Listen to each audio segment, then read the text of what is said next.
Okay, we're going to go through the Ikad Amri now.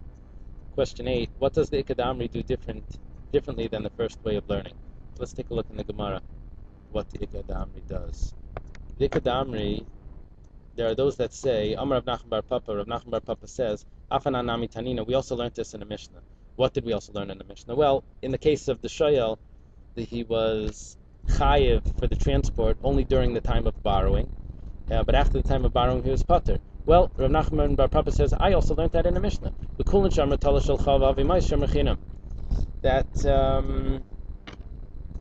if the craftsman says, take what is yours and give me the money, he becomes Shem Rechinam. My love who adin gamartiv. The same thing would apply if he says, I'm finished the work.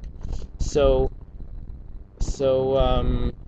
just like by the craftsman, if he's finished the work, he becomes pater, becomes a Shem Rechinam. So also the borrower, if the time of borrowing is up, he drops one level and he goes down from being a borrower, he drops down to being a Shem Sacher. So we learned this in a Mishnah. We'll see in a moment that it's not exactly the Mishnah that he's bringing a proof to. He's bringing a proof to the Rav from Bar Papa, who was explaining that it's only during the time of borrowing. But right now that's not so relevant. The Gemara says, Loi, no, Tala Shalcha Shiny. It's very possible that there's a difference between Gamartiv and Tala Shalcha. Gamartiv may be still a Shem Sacher, and Tala Shalcha would be a Shem Rechinam. So in our question, what does the Ikad Amri do differently than the first way of learning? Well, the first way of learning asked it initially as a question. Gamartiv is a Shem Sacher, and the borrower changes his status. So why does the Gamartiv stay in the same status? That was the first way of learning. The Ikad Amri says, hey, Gamartiv is a Shem Rechinam, and that would be a great proof for the Mishnah in Hashoyel. So basically, the answer would be that instead of asking a question, it brings it as a proof. Okay. Back in the Gemara, or we'll ask the question first. What did Huna bar Meremar do that the first two ways of learning didn't do? We're going to see that he ignores, the answer to this is he ignores the statement of Rafam bar Papa. And therefore, what was his contradiction? His contradiction is just basically the two Mishnayos together. And what is his answer? It's going to tell us Rafam bar Papa. So if you just wrote that down, that's the outline. Is there any more questions over here? No, let's go to the Gemara. I'll show you exactly what I mean by this. So, Hunamar bar Meremar, Kamedi Ravina Rami Masnis Nadada. He asked the Mishnahs on each other, Mashani, and he answered them. What does it say in the Mishnah? It says, if he says, take what is yours and bring the money later, he becomes Shem Rechinam. Like we said, he's not holding a ransom. He has no benefit for watching it. He's a Shem Rechinam. He's unpaid watchman. He doesn't have a lot of responsibility. But who had in the Gamartiv, he assumes that the same thing would apply to Gamartiv if he's finished it. He's not holding it anymore. That's an assumption, but he's not holding it anymore. He's ready for the person to take it. So he's the Shem Rechinam. But he asked the contradiction. The borrower says, send it. The owner sent it. And the same thing applies at the time of returning. So look at this. The time of returning, he's chayiv. The borrower is chayiv. Why at the time of returning of the object that he was working on, if you compare an uman to a shoyel, the uman is pater. We said he becomes a Shem Rechinam. The shoyel, at the time of returning, is chayiv. It's a contradiction. Notice that he ignored Rafam bar Papa that says that this is only if it's during the time of borrowing. However, if it's after the time of borrowing, he's going to be pater, and then it won't be such a contradiction. He ignores that then and asks the question. Umashani, and he gives the answer. Amar Rafam bar Papa, Amar B'chizda. Rafam bar Papa says the name of B'chizda, Leishanu ala sheichsa b'teichim meshilasa. Abal achi yemeshilasa pater. But after the time of borrowing, then he's going to be pater. So we just answered the question. He just ignored that and to be able to ask the question. And then he brings it in and he says, hey, here's the answer. That's limited to only to a case if it's during the time of borrowing. Okay. What is the question the Bnei Yeshiva asked? Well, we said that a shoyel drops his status and he becomes pater for Einsin if it's after the time of borrowing, when he's returning it.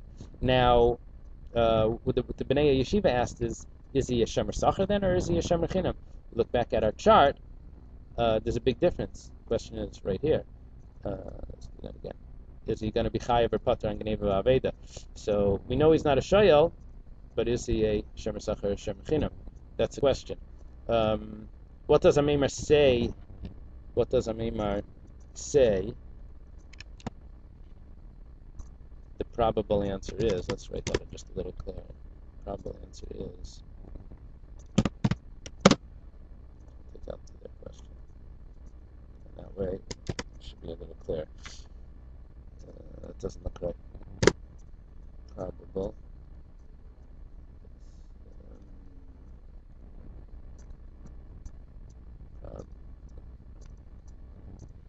I guess so.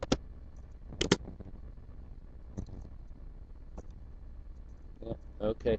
So let's go back. What does Amemar say the probable answer is? The probable answer is that he's a Shemer Sachar. We'll see in the Gemara why. But let's do question 14. What does he bring as a proof? He brings a proof, a case of a chassan who sends presents to his kala, and the question is, are they going to accept it or not? So he doesn't pay for it until he knows that they're going to accept it. What is Tevas Hana?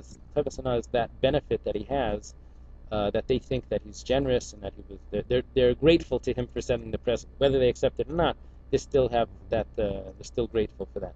Let's learn that Gemara inside.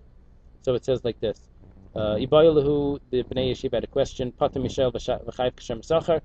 When we said that he's pater from Shail, doesn't mean that he's chayav like a shemer sachar. Dilmar, maybe shemer sachar nami lahavi is also not a shemer sachar. So Amar Ameimar, which I'm sorry, he's only a shemer chinam. Amar Ameimar says mistabra, it makes sense, it's probable. Pater Mishael v'chayav kashem sachar, that he's actually chayav like a shemer sachar. Hayel benene mehane have, because he had benefit, so he will give benefit back and he'll accept a higher responsibility. That's one way of learning. I know we didn't learn it like that last time, but it's fine. So he's probable that he's a shemer sachar.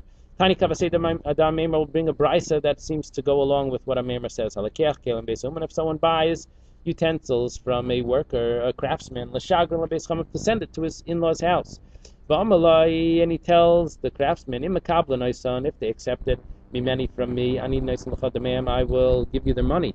But if not,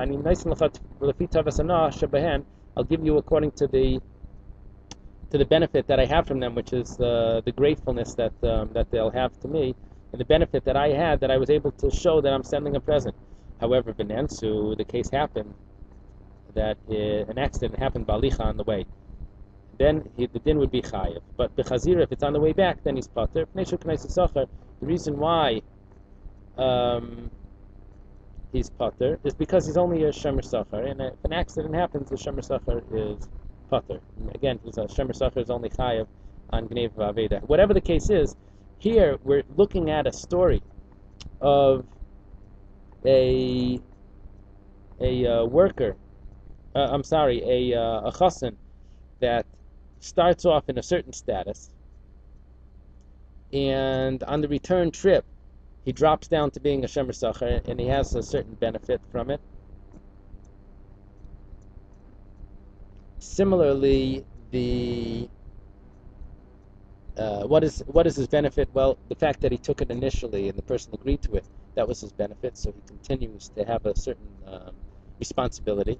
Similarly, the borrower who had this benefit, had a lot of benefit, even though his time of borrowing is up, but he still has that gratefulness from before that the person allowed him to borrow it. Okay, what did Rav Nachman rule about the person who was bringing the donkey back because it didn't sell and it died? Rav Nachman ruled that he's chayiv. Rav asked him, why is he chayiv? On the way back, he should be pater. He's when he takes something on consignment, just like the chassan who took the kalim, the presents on consignment, on the way back was pater. So what did Rav Nachman answer him? Rav Nachman answered that this person is different because on the way back he would have sold it as well. So really, the way back is considered the way there. There is no way back. Wherever it was, he would want to sell it. The chassan was a little different. The chassan was trying to give gifts to his bride, to his kala. He wasn't giving it to anybody, and if they didn't accept it, he wasn't going to give it to anyone else. So there was an actual return trip. However, here, there's no real return trip. He'll sell it wherever he is. Okay, let's take a look at that Gemara to get it clear. There was a person that sold a donkey to his friend. I'm going to bring it to that place. If it sells good, and if not, I will return it to you. Consignment. Azali went, it didn't sell.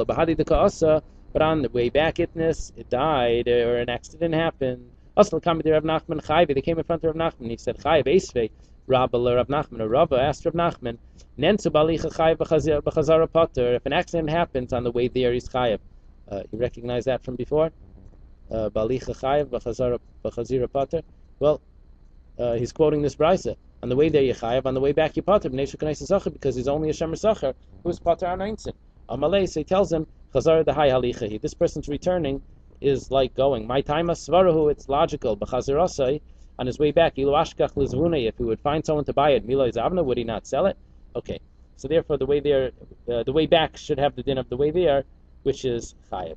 Shmar li vesh malach Shemer Sacher. Guard for me, and I will guard for you as a Shemer Sacher because he's being paid by the other person guarding for him. You can watch this video if that's not clear. So it says, V'amai, why is he Chayev Shmir B'Bailam?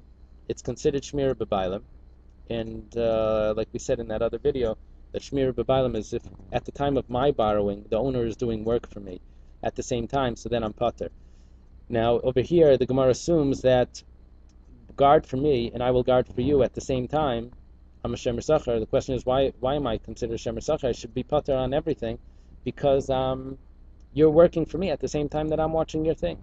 So you're watching my thing. That's Shmir B'Bailam. You're guarding together with the owner. What is Shmir B'Bailam? Is guarding together with the owner doing work for you. Okay. So the Gemara asked, Shmali Vesh Malach is Shmir B'Bailam. So why is Shmali Vesh Malach not a case of Shmir B'Bailam? Well, the Gemara answers, Rav Papa Damale Shmali Hayayim Vesh Malach. You guard for me today, I will guard for you tomorrow. So therefore, at the time that I was watching for you, you were not doing work for me. Okay, that is the answer to question 20.